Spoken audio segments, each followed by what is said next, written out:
Je suis le père Jean-Michel Tour, je suis prêtre du diocèse de Fréjus-Toulon, dans le Var. J'ai 55 ans aujourd'hui. J'ai ressenti l'appel à être prêtre à 12 ans, dans une messe de ma paroisse, une petite messe de campagne, où Dieu m'a saisi dans une émotion après la communion, je me rappelle très bien. Et j'avais dit à mes parents, j'aimerais bien être prêtre. Alors, à ce moment-là, c'était un peu surprenant pour mes parents. Puis après, à 16 ans, j'ai eu une expérience forte du renouveau charismatique, donc de l'effusion du Saint-Esprit. Et ça a changé mon cœur complètement et j'ai rencontré Jésus par cette expérience-là. Et je me suis mis à prier, à rentrer dans cette intimité avec Dieu. Et le désir d'être prêtre a commencé à venir à ce moment-là, petit à petit, et notamment dans le cadre du renouveau charismatique. Donc j'ai commencé à rentrer dans la communauté des béatitudes après mon baccalauréat. Et puis bon, après ça a été un peu plus compliqué, je suis ressorti, puis j'ai cherché ma voie, mais voilà.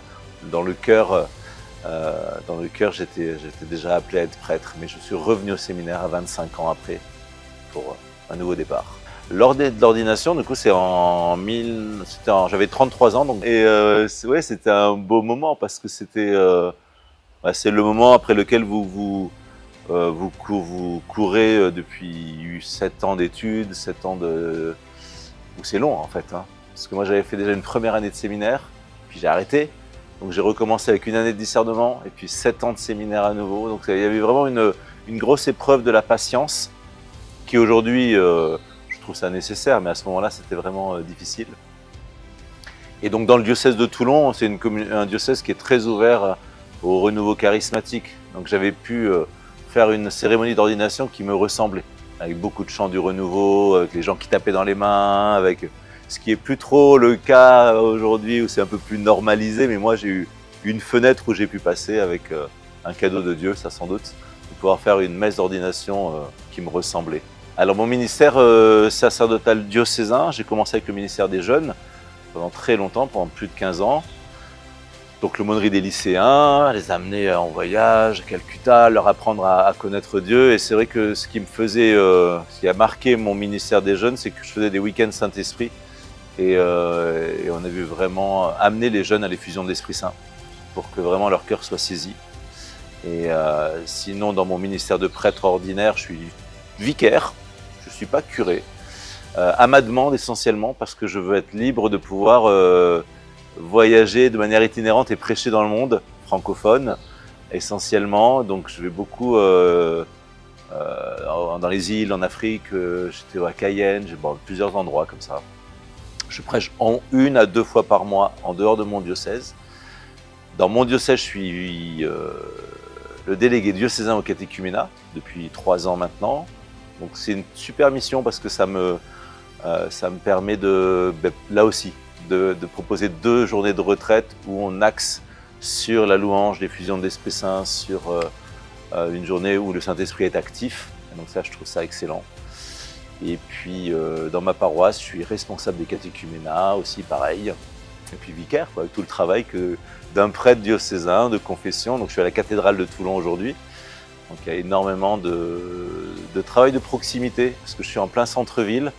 Et je trouve que dans mon ministère, une part importante, c'est d'aller voir les commerçants. Donc je suis beaucoup avec les commerçants. Les gens appellent ça mon 2e bureau. Généralement, quand on ne me trouve pas à la cathédrale, je suis dans le commerce en face ou dans d'autres commerces, des bars, je suis ami avec les barman, avec les les pour justement les amener à déjà bénir souvent ça commence par bénir leur local, et puis après des baptêmes. Certains se confessent, d'autres non. Vous savez, il faut être disponible. Et puis une 3e chose, c'est que je suis, vous voyez, j'ai des bagouses là, je suis chapelain dans un club de Harley Davidson. Donc c'est un monde, les bikers, que je ne connaissais pas et que j'apprends à connaître. Et j'ai moi-même une Harley, et donc je suis appelé à être une lumière au milieu d'eux. Voilà, c'est assez sympa. Voilà mon ministère actuellement. Comment s'est fait la rencontre avec la communauté Mère du Divin Amour? J'en ai aucun souvenir. Si, tout simplement, en fait, j'ai reçu une invitation. C'est pas. En fait, je crois que c'est comme le disait sœur Stella Marie. Je crois que c'est parce que j'ai rencontré un jour la sœur Judith Myriam qui était prédicatrice dans un rassemblement où moi-même je prêchais. et et je pense que c'est par cet intermédiaire que le père fondateur, Emmanuel Clément Akobé, m'a invité un jour à prêcher ici. Il est lui-même venu à mes conférences à Toulon, et ça a commencé comme ça. Et en fait, je me sens très à l'aise dans cette communauté. La sœur Stella m'avait parlé de cette communauté, et notamment de la louange et de la chorale, enfin tout ça. Moi, je suis plus habitué à la louange évangélique, parce que je prêche dans l'unité des chrétiens. Et quand j'ai découvert la louange et la manière de danser avec la communauté, avec le mouchoir blanc et tout, j'étais un peu déphasé au début, mais j'adore, j'adore, j'adore. La première fois donc que je suis venu, c'était pour la réunion qui a l'été pour la communauté. Non, j'ai fait d'abord un truc qui était en juillet, avec que les frères et sœurs. Diakonos. Diakonos. Donc il n'y avait que les frères et sœurs, donc j'étais hyper impressionné parce qu'il n'y avait que des frères et sœurs. Et je me suis dit, mais qu'est-ce que je vais leur apporter? Pour moi, tous les frères et sœurs sont des gens très pieux. Voilà. C'était magnifique. Et du coup, je suis revenu cette même année-là. Ils m'ont fait revenir le même été, en août, pour la convention. Comment on évangélise cette diversité? En étant juste rayonnant de l'amour de Dieu et du Saint-Esprit. Vous savez, en fait, celui qui est universel, c'est Dieu. Si moi, j'essaye de me transformer pour correspondre, ça va plus être de l'évangélisation, ça va être de l'adaptation.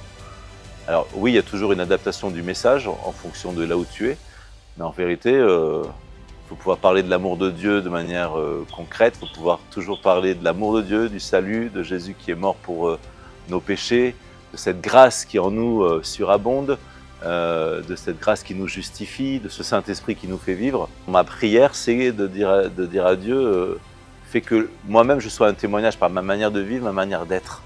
Et si je suis dans cette joie, si je peux être rayonnant, si je peux être consolant avec ceux qu'on besoin d'être consolés, c'est parce qu'il y a ce feu qui est en moi. Et en fait, c'est être animé par ce feu du Saint-Esprit. En fait, le meilleur ami qu'on puisse avoir, c'est d'être... Une figure que j'aime dans la Bible, c'est le buisson ardent, dont on parlait tout à l'heure.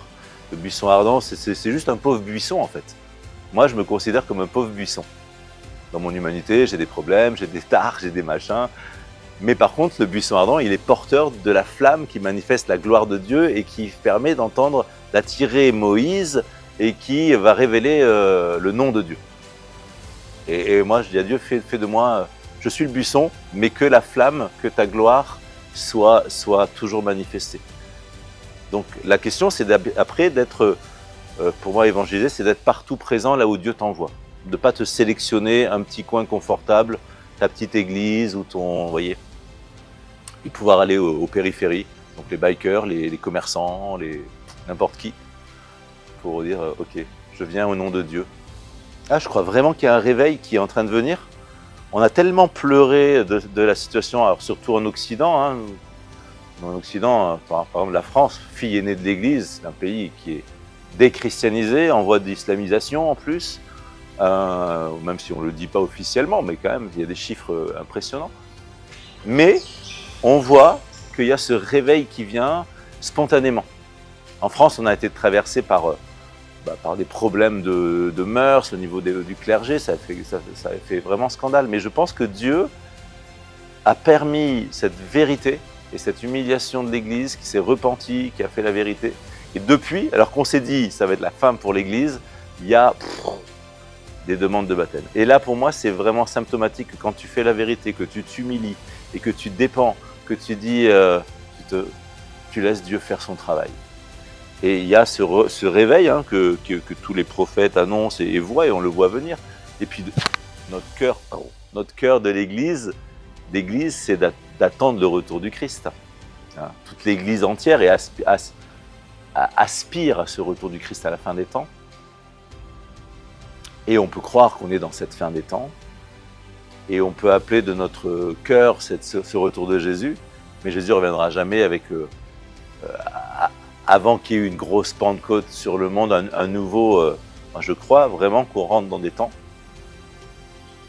où le Saint-Esprit va encore plus déployer sa puissance. Moi, ce qui me touche dans ces catéchumènes, c'est qu'ils viennent de familles, ça fait souvent de 2 générations non croyantes, non pratiquantes, donc ni les parents ni les grands-parents. Et eux, alors qu'ils ne sont pas catéchisés, rien du tout, le désir spontanément vient dans leur cœur d'être baptisés. Spontanément, et ils sont bouleversants dans leur témoignage de dire je veux donner un sens à ma vie, je sens en moi l'appel à être chrétien. Ils ne peuvent pas l'expliquer. Donc c'est Dieu, l'Esprit Saint qui par sa grâce met ce désir, comme séduit, vous voyez, séduit le cœur pour l'amener à lui. Donc après il y a tout le travail de la catéchèse et l'apprentissage. C'est extrêmement bouleversant. De la même manière, je le disais hier, hein, qu'il y avait des gens qui ont des musulmans qui ont des songes de Jésus, des rêves de Jésus dans la nuit, et qui du coup connaissent rien et qui viennent à l'église pour l'instant, certains, et d'autres qui demandent à commencer leur cheminement catéchuménal. Donc je prie pour qu'il y ait une vague de rêves sur l'ensemble de la population française et sur le monde entier.